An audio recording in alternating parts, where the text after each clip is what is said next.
Shalom Bapak Saudara yang terkasih dalam Yesus Kristus. Berjumpa kembali dalam Sapaan Gembala. Pada kesempatan hari ini kita akan merenungkan diri kita sebagai orang percaya, tentunya memiliki visi Tuhan dalam diri kita. Kenapa kita harus bisa memiliki visi dalam kehidupan kita sebagai orang percaya? Karena kita diciptakan, karena kita sudah ditentukan dari sejak dalam kandungan untuk bisa menjadi orang-orang yang terpilih dalam kehidupan kita orang percaya. Keselamatan yang sudah dijanjikan oleh Yesus Kristus pada saat ini pun kita terus dan harus bisa menghargai. Kenapa kita harus memiliki visi Tuhan? Sebagai orang percaya, kita mau belajar di dalam kehidupan Yusuf. Yusuf, seorang yang muda, baru berusia 17 tahun, mencontohkan esensi seorang visioner. Pertanyaannya, apakah kita sedang mewujudkan visi Allah yang diberikan kepada kita? Ini adalah tentang memahami dan menyelaraskan diri dengan visi Tuhan untuk setiap aspek kehidupan kita, baik dalam keluarga, karir, keuangan, hubungan, dan kerohanian kita. Meskipun menjadi yang termuda di antara 12 saudaranya yang menghadapi kecemburuan dan permusuhan, mereka terutama pada saat setelah berbagi mimpi, semakin dibenci oleh saudara-saudaranya. Kehidupan Yusuf menggambarkan bahwa kesulitan dan perlawanan tidak dapat menggagalkan visi ilahi. Itu hanyalah langkah-langkah untuk mewujudkannya. Sehingga dalam narasi ini mendorong kita merenungkan apakah kita secara aktif mengejar mimpi Tuhan dalam hidup kita. Jika kita membaca dalam Yeremia 29 ayat 11, itu menggemakan perasaan kita, meyakinkan kita akan rencana Tuhan yang penuh kebaikan. Sehingga ayat ini mendorong kita mengeksplorasikan dan merangkul visi yang telah dipercayakan Tuhan kepada kita. Apakah kita bisa seperti yang dilakukan oleh Yusuf? Yusuf berani untuk bermimpi. Keberanian Yusuf untuk bermimpi besar menantang kita untuk menggali visi yang diilhami oleh Tuhan.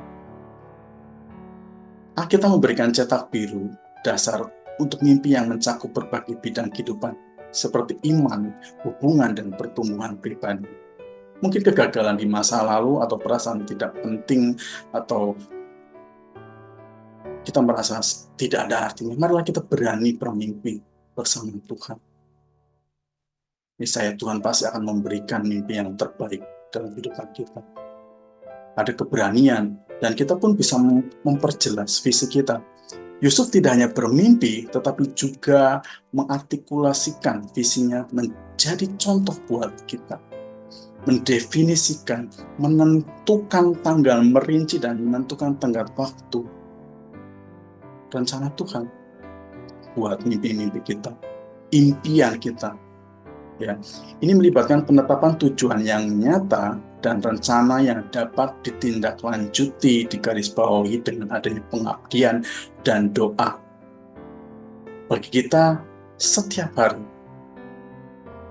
Ya, kita pun melihat bagaimana Yusuf mengkomunikasikan mimpinya. Yusuf membagikan visinya yang menggambarkan kekuatan dari sebuah pernyataan. Dengan membagikan impian kita, kita pun membuka pintu untuk mendapatkan dukungan, pertanggungjawaban, dan dorongan dari orang lain yang sangat penting untuk perjalanan ke depan. Selain itu, saudara, pertahankan visi kita.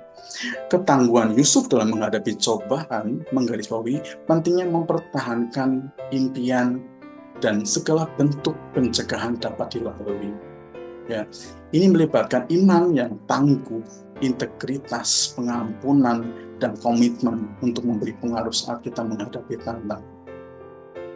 Jadi, kisah Yusuf ini adalah bukti kekuatan transformatif dari berpegang teguh secara aktif mengejar visi meskipun ada rintangan. Ini menjadi pengingat bagaimana bahwa visi Tuhan bagi kita sangat luas dan dapat dicapai melalui iman dan ketekunan. Kita menjalani bagaimana? Tentunya kita mengundang, ya, kita mengajar bagaimana Tuhan, saya menerima visimu untuk hidup saya, tolonglah saya untuk memahaminya, membagikannya dengan berani dan menghidupi tujuanmu bagi diri saya. Bergabunglah bersama dalam kehidupan saya, di dalam perjalanan iman saya dan visi yang tentunya sangat menggembirakan. Inilah cara Tuhan memakai kehidupan kita, bisa memenuhi rencana Tuhan yang luar biasa bagi kehidupan kita. Memiliki visi berarti mampu memvisualisasikan sebagai orang percaya, sebagai orang Kristen, dan mampu memimpikan mimpi yang mungkin kadang mustahil. Tetapi kita memiliki iman, ya. Bagaimana kita mengetahui? Ya, kita lihat bagaimana rencana besar Allah dalam diri kita. Kita diciptakan berbeda dengan orang yang lainnya. Dalam pandangan Tuhan, kita bukanlah orang yang gagal. Kita bukanlah orang berdosa yang tidak memiliki harapan. Tuhan berkata bahwa kita layak dimiliki, kita layak dikasihi, kita menjadi ciptaan yang merupakan yang terbaik. Inilah kita. Kita adalah, boleh dikatakan, idenya Tuhan, sehingga kita diciptakan sampai saat ini dan percaya. Dan kita pun mungkin berbeda dengan orang-orang yang ada dalam dunia ini. Kita tidak sama persis dengan orang lain, tetapi masing-masing kita diciptakan untuk suatu tujuan yang baik. Tuhan memiliki visi tentang kita dan memiliki sebuah hal yang terbaik. Jika kita tidak mengetahui visi Tuhan, marilah bagaimana karya Tuhan setelah Tuhan naik ke surga, dia memberikan kuasa. Dan itu pun terwujud dan nyata pada waktu khotbah Petrus. Ya, bagaimana Petrus menjelaskan bahwa akan terjadi pada hari-hari terakhir, demikianlah firman Allah, bahwa aku akan mencurahkan rohku ke atas semua manusia, maka anak-anakmu laki-laki dan perempuan akan bernubuat, dan teruna-terunamu akan mendapat penglihatan-penglihatan, dan orang-orangmu yang tua akan mendapat mimpi. Dalam Kisah Para Rasul 2 ayat 17, ini menjelaskan dan meyakinkan kemudian bagaimana cinta kasih Allah ke dalam dunia ini. Yohanes 3 ayat 16-17 dikatakan, karena begitu besar kasih Allah akan dunia ini, sehingga ia telah mengaruniakan anaknya yang tunggal, supaya setiap orang yang percaya kepadanya tidak binasa, melainkan beroleh hidup yang kekal. Sebab Allah mengutus anaknya ke dalam dunia bukan untuk menghakimi dunia, melainkan untuk menyelamatkannya oleh Dia. Dan dalam Lukas 13 ayat 29 dikatakan, dan orang akan datang dari timur dan barat dan dari utara dan selatan, dan mereka akan duduk makan di dalam kerajaan Allah. Bapak saudara yang terkasih, inilah rencana besar Allah. Inilah cara Tuhan jika kita menjadi orang-orang yang percaya. Kita diberikan kuasa. Dan selain itu pun, itu karena cinta kasih Allah akan dunia ini. Sehingga dari seluruh penjuru bumi ini, mereka yang percaya akan duduk makan dalam kerajaan Allah. Menarik. Dan tentunya ini luar biasa rencana Allah yang besar dalam kehidupan kita. Tetapi masih banyak orang yang belum percaya, dan mungkin kita yang percaya pun masih ragu. Tetapi kita yakin percaya dengan perkataan Tuhan Yesus, bagi manusia hal itu tidak mungkin, tetapi bukan demikian bagi Allah, sebab segala sesuatu adalah mungkin bagi Allah. Markus 10 ayat 27 dikata. Ini jawabannya Yesus. Yesus berkata, segala sesuatu mungkin bagi orang-orang yang benar-benar percaya bahwa hal itu mungkin dan sesuai dengan kehendak Allah. Rasul Petrus pun menjelaskan untuk pertanyaan atau apa yang harus saya lakukan. Pada waktu orang-orang mendengarkan khotbah Petrus dalam Kisah Para Rasul 2 ayat 38-39.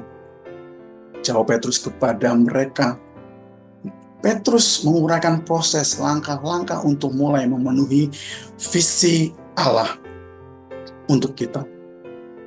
Jawab Petrus kepada mereka, bertobatlah dan hendaklah kamu masing-masing memberi dirimu dibaptis dalam nama Yesus Kristus untuk pengampunan dosamu, maka kamu akan menerima karunia Roh Kudus, sebab bagi kamulah janji itu, dan bagi anak-anakmu, dan bagi orang yang masih jauh, yaitu sebanyak yang dipanggil oleh Tuhan Allah kita.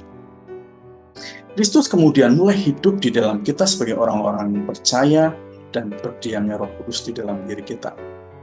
Ya, dalam Kolose 1:27 beritahukan kepada mereka Allah mau memberitahukan betapa kaya dan mulianya rahasia itu di antara bangsa-bangsa yang lain, yaitu Kristus yang ada di tengah-tengah kamu, Kristus yang adalah pengharapan akan kemuliaan. Dalam Efesus 3 ayat 16-17, aku berdoa supaya Kristus menurut kekayaan kemuliaannya menguatkan dan meneguhkan kamu, dan oleh rohnya di dalam batinmu, sehingga oleh imanmu Kristus diam di dalam hatimu dan kamu berakar serta berdasar di dalam kasih. Dalam kitab Roma terus dijelaskan mengenai visi pribadi kita. Tuhan menjelaskan dan Roma 8 ayat 11, jika roh Dia yang telah membangkitkan Yesus dari antara orang mati diam di dalam kamu, maka Ia yang telah membangkitkan Yesus dari antara orang mati dan menghidupkannya juga tubuhmu yang fana oleh rohnya yang diam di dalam kamu. Dalam ayat berikutnya dia menjelaskan secara rinci tujuan dan visinya yang paling utama bagi kita. Tujuan hidup kita yang luar biasa, mengapa kita diciptakan atau dilahirkan kembali. Dilahirkan kembali secara rohani. Dan jika kita hidup menurut daging, kamu akan mati.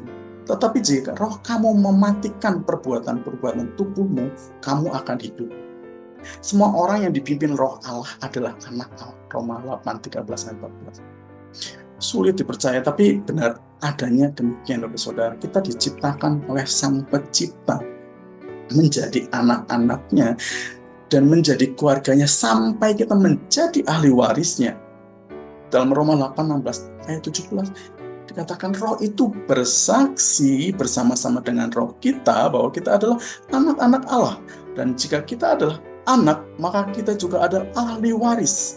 Maksudnya orang-orang yang berhak menerima janji-janji Allah yang akan menerimanya bersama-sama dengan Kristus, yaitu jika kita menderita bersama-sama dengan Dia, supaya kita juga dipermuliakan bersama-sama dengan Kristus. Tidak ada yang tidak mungkin. Bagi Allah adalah mungkin, sebab ada pengharapan dan cara Tuhan yang luar biasa buat diri kita. Milikilah mimpi, karena ada rencana besar Allah, hal yang luar biasa, pengharapan yang hanya ada dalam Kristus. Saat ini apakah kita dipanggil untuk bisa memiliki visi Tuhan di dalam diri kita?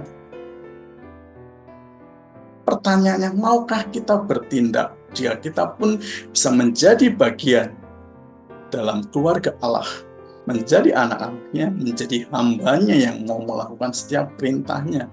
Seperti halnya di dalam khotbah Petrus memberikan penjelasan apa yang harus saya lakukan. Orang-orang Yahudi mempertanyakan setelah dia mendengarkan Petrus, bertobatlah dan dibaptiskan. Dan tentunya itu adalah cara atau tindakan untuk memenuhi visi Tuhan, dan kita pun bukan hidup lagi seperti yang dulu sebagai orang berdosa. Kita sudah diselamatkan, sudah menjadi hal yang terbaik di dalam Kristus, saudara. Mereka yang dipanggil sekarang diundang untuk menjadi contoh yang lebih baik, kehidupan yang lebih kaya dan lebih lengkap dari yang sebelumnya. Kita dipanggil untuk membagikan visi Allah bagi umat manusia kepada orang lain, dipanggil untuk menjadi pelopor nilai-nilai moral yang tinggi dan tentunya perilaku yang baik. Dalam hal apa? Dalam integritas jasmani dan rohani. Kita dipanggil untuk menjadi pemimpin melalui pelayanan, dipanggil untuk menjadi anaknya. Tentunya hal ini ada campur tangan Tuhan, ada kuasa Tuhan. Tetapi semua orang yang menerimanya diberinya kuasa supaya menjadi anak-anak Allah, yaitu mereka yang percaya dalam namanya. Yohanes 1 ayat 12. Kita mempercayai kepala gereja adalah Yesus Kristus, memang mengubah hidup, menjadi kita menjadi lebih baik.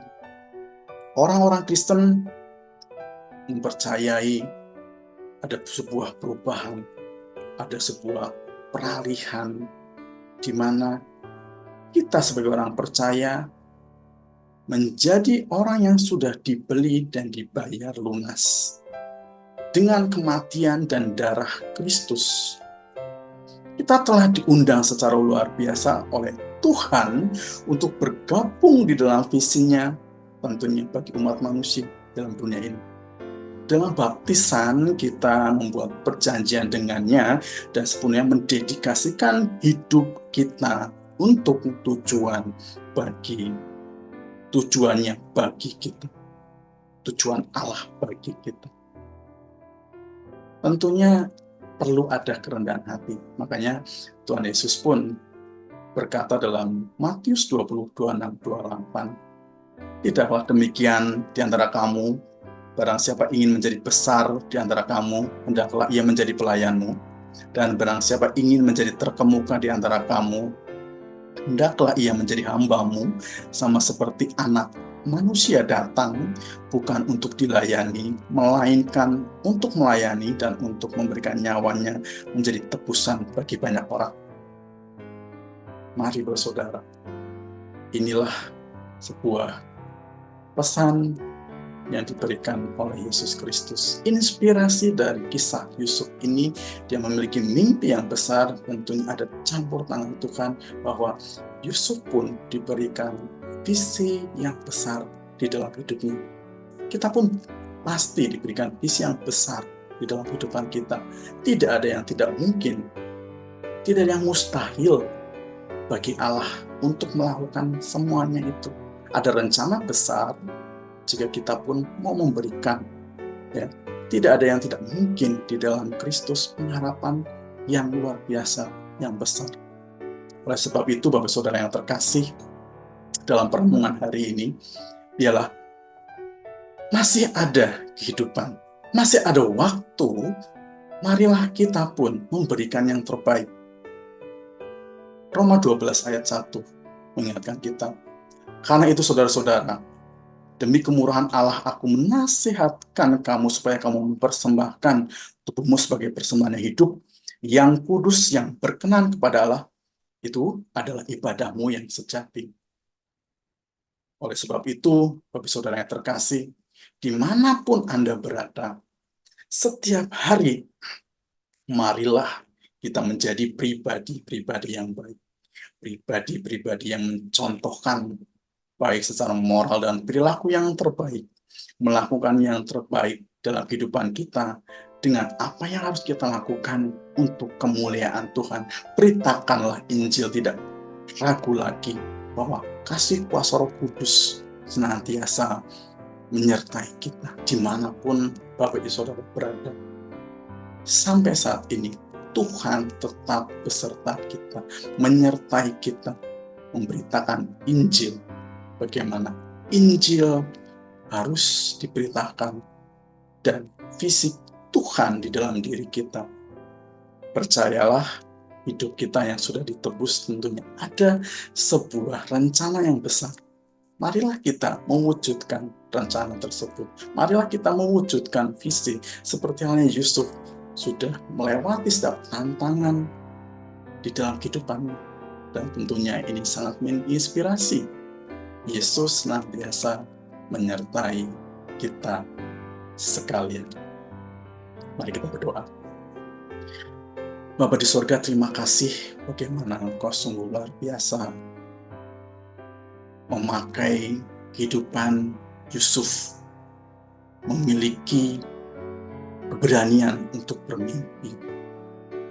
Perjelas visi, bagaimana mengkomunikasikan dan mempertahankan.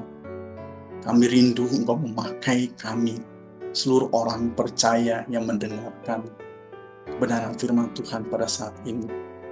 Beracaralah dalam kehidupan kami. Jika kami masih ada keraguan-raguan, yakinkanlah kami, Roh Kudus yang senantiasa menyertai kami. Terima kasih Bapa di sorga untuk kesempatan ini. Biarlah kami semakin hari semakin memuliakan nama-Mu melalui diri kami dalam hal apapun, menjadikan diri kami suatu hal yang terbaik, tentunya untuk kemuliaan nama-Mu. Di dalam nama Tuhan Yesus Kristus kami berdoa dan mengucap syukur. Haleluya. Amin.